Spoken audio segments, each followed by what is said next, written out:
Coming to you live from the Now Media Newsroom.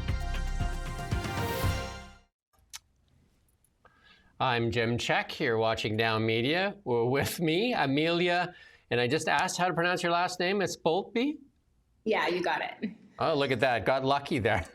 Thank you for joining me. You're the MLA in the local Okanagan region. Yeah, that's right. Thanks for having me. A former city councillor for Penticton. And then the big news today is you've left the BC Conservative Party. Yes.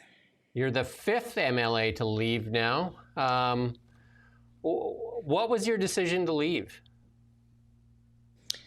A couple of things. The membership scandal was a big deal to me. It's still unresolved.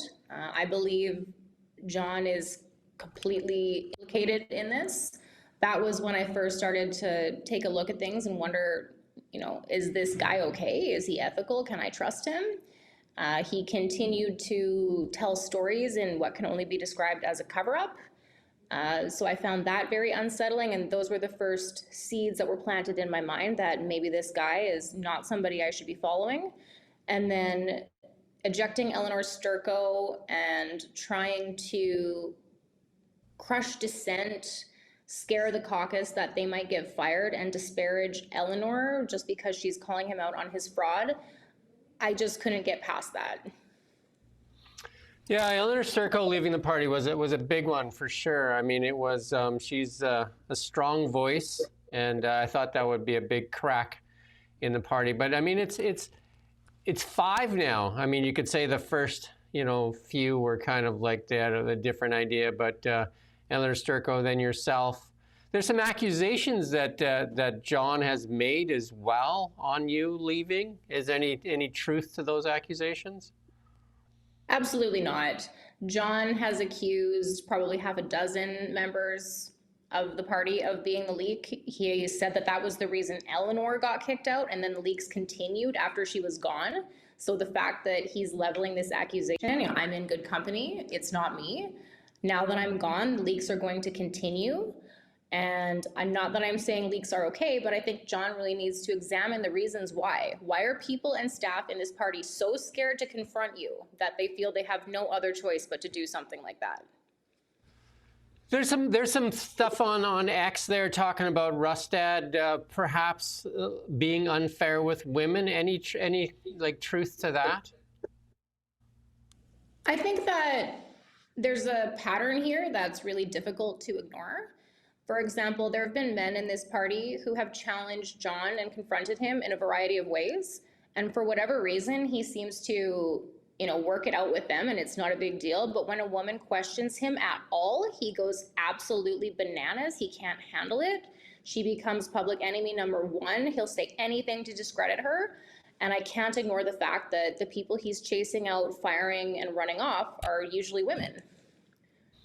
I did an interview with Gavin Dew recently, and I did ask him a tough question. And I asked him, as bad as people can point to the NDP with pots boiling over everywhere, with a health crisis, a financial crisis, and a bunch of things, he can just point back at the Conservatives and say that it's quite the mess over there. At least we're a little more organized.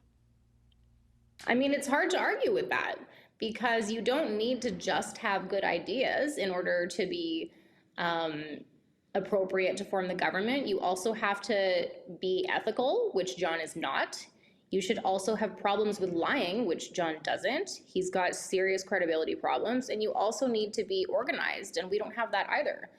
I still think it's possible that this party can get there, and I do really want to see them succeed. And I wish that I could stay on that journey, but ultimately, given the things that I know about John and the fraud, I can't sit in that room and pretend that I'm okay with him. We did this story recently, too, as well as that John Rustad asked to see MLA's phones. Was yours one of those phones that he was asked to? And did you give him your phone? It was, yes. Both of my phones were searched by the deputy whip. I didn't know what to do in the moment. I was shocked that it was happening. In hindsight, I should have refused. But it's very interesting that John keeps insisting that I'm the leak when his own people already went through my phone and found nothing. It's just another baseless accusation that John is, it's very typical of John to say things like that. Well, I mean, that must have been odd for a lot of the MLAs that asked for their phone to be searched, and there must have been some, I guess, internal discussion as to that. That seems odd, you know. It is odd, but that's what we are seeing from John. His behavior is incredibly erratic. He kicked out the top performing MLA in the party, a very valuable public safety critic. Was that because she was a threat to his leadership, do you think, or? Absolutely. He's threatened by her. He knows that she won't let anything slide. He knows that she's going to call him to the mat. She's not intimidated by him. And he kicked her out right before the evening when we were supposed to have a vote on his leadership because he knew that Eleanor could organize the votes. It's very clear what happened. Eleanor has come out in a little bit of support. She's put out a tweet there. You know, I'm not sure if I even want to read it, but I'm sure you've seen it. John Rustad recently forced to apologize for slut-shaming a female board member and fired a pregnant staff member. Now he's trying to shame an elected official by making allegations about your mental health. I mean, that's all true. John's conduct is disgusting, and he has absolutely no business trying to be the premier of this province if that's how he's going to act. He is showing people who he truly is right now. He's revealing the true John Rustad. And what's your future look at? You're right now, you've declared yourself an independent. I know there's this new party. I interviewed Corinne Kirkpatrick, I think it was 2 days ago, maybe it was on Friday. And she's starting a new party, Centre BC, for people looking for a more, I guess, centre party. And then obviously Eleanor Sturko sitting as independent. Have you spoke with Eleanor at all since you've left the party? I'm in her office right now, actually. Oh, there you go. Because I can't go to my own office. Yeah, I speak to Eleanor regularly. We're going to work together. We don't know exactly what that format is going to be.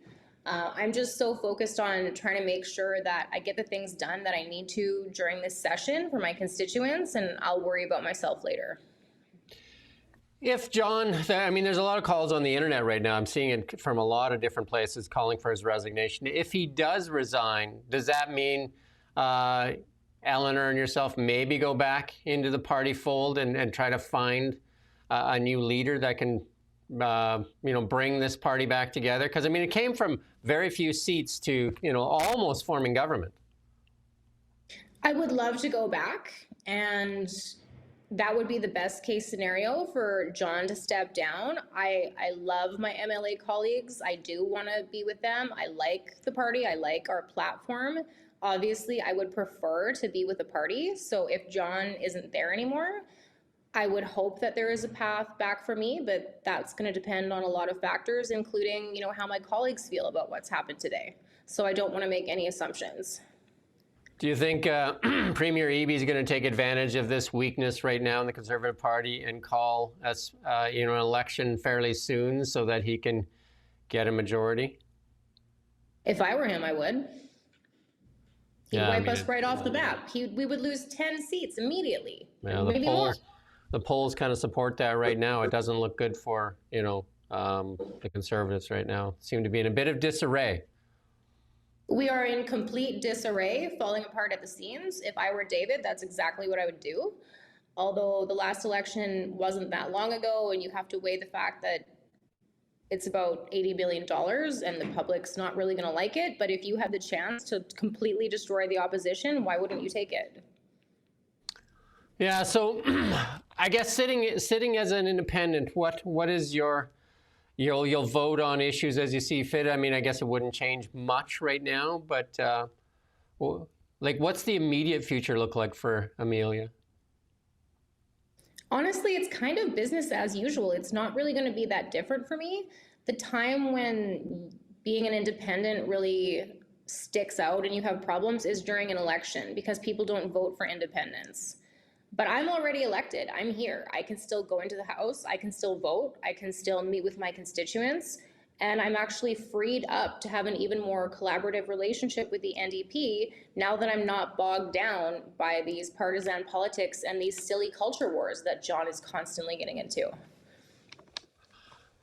There's some thoughts there. He said something, you had a tough time with some of the party positions. He said, you had on parental rights, anti-Semitism, accusing you of siding with Hamas and all that. He said your party offered you a leave of absence, and then you know, he said John's a you liar. John's a Yeah. liar. None of that's true. I've always gone with the party. I abstained from one vote, which I had permission to do because I didn't like that bill that 1BC put forward. Other than that, I have not struggled with the party positions. Of course, I don't support terrorists.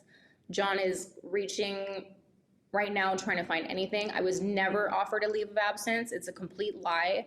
But John has absolutely no compunction with lying. And he makes stories up. It's not true. Anything else you want to share with, the public right now, especially the people here in Penticton? I mean, we're Kelowna now and Penticton now, so we cover that area there. Anything you want your voters and constituents to hear? I would like to tell them that I'm sorry that it went this way. I will do my best to make sure it doesn't affect them. I understand how upsetting it must be to vote for someone in a party and have them leave, but I want to let them know that I honestly felt like I had no other choice, that I was being around a fraudster that was, implicating people around him and that he was going to drag me down. And I'm going to continue to fight for them every single day, no matter where I sit in the legislature. And I imagine you have Eleanor Sturko, like you said, in there, so you have some support right now, which is great. I have a lot more support than you would think. I can imagine you do. So that's great. So I look forward to hearing from you more. This is our first interview. I'd like to do more, obviously, because you're a local as well. So yeah, that would be great. I would love that. Thank you. I do thank you for your time today, and I wish you well, and I wish that there's a path for a better tomorrow for everybody on this. I'm very hopeful. I think things are going to work out. All right. Thank you, Amelia. Thank you for the time today. Thank you for watching Now Media. We don't just report the news. We live here too. We're your neighbors, bringing you stories that matter to all of us. No government funding, no outside influence. Kelowna Now, local, independent. News you can trust.